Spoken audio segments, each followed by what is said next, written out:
एबे चाषी मानक आसला बहुत ही बड़ खबर।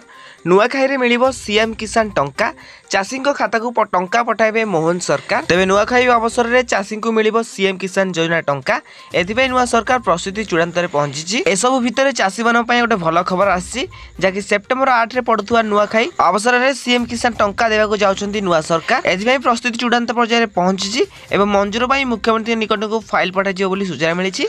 परवर्ती खबर कंधमाल करिबो आलू समस्यार समाधान। तेबे ओडिशार आवश्यकतार अधा आलू उत्पादन करिबारे क्षमता रखिछि कंधमाल। तेबे राज्य में आलू नहीं संकट देखा बेले एपरी प्रतिक्रिया रखिछंती कंधमाल सांसद सुकांत प्राणीग्राही। एमिति कि ओडिशा आवश्यक करुवा अधा आलू उत्पादन करिबारे कंधमाल सक्षम एने मुख्यमंत्री और कृषि मंत्री आलोचना करिबे बोली कहिसंती कंधमाल सांसद सुकांत प्राणीग्राही। परवर्ती खबर कंदाइलाणी पियाज आलू पर एबे पियाज दर आकाश छुआ किलो पिछा 42 ରୁ 43 टंका। तेबे खबर अनुसार आलू पर एबे पियाज दर आकाश छुआ नाशक दर बढ़ी भुवनेश्वर आईगणिया गोदाम रे पियाज क्विंटाल 4200 टंका बिक्री होउची। माने पियाज गोदाम रे होलसेल दर किलो पिछा 42 ରୁ 43 टंका मध्य बिक्री होउची। तबे अगस्त मास शेष पर्यंत एपरि रेट रहबो बोली सूचना मिलुची। परवर्ती खबर +3 नामलेखा पई द्वितीय पर्याय आवेदन चलीछि। तबे इच्छुक छात्र छात्री माने 29 तारिख राति 11:45 पर्यंत आवेदन करि परिबे। तबे सेप्टेम्बर 2 तारिख रे प्रथम पर्याय मेधातालिका प्रकाश पाइबो थिबा बेले चयन होइतुवा छात्र छात्री माने 3 ରୁ 6 तारिख मध्य नाम लेखाई परिबे। परवर्ती खबर आसंता 17 तारिख रे ओटीटी परीक्षा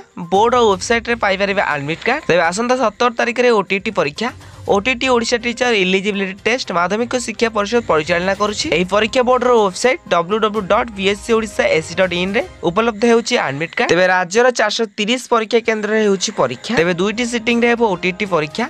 पेपर 1 रे 34116 परीक्षार्थी और पेपर 2 रे 1,07,162 जन परीक्षार्थी परीक्षा देबे।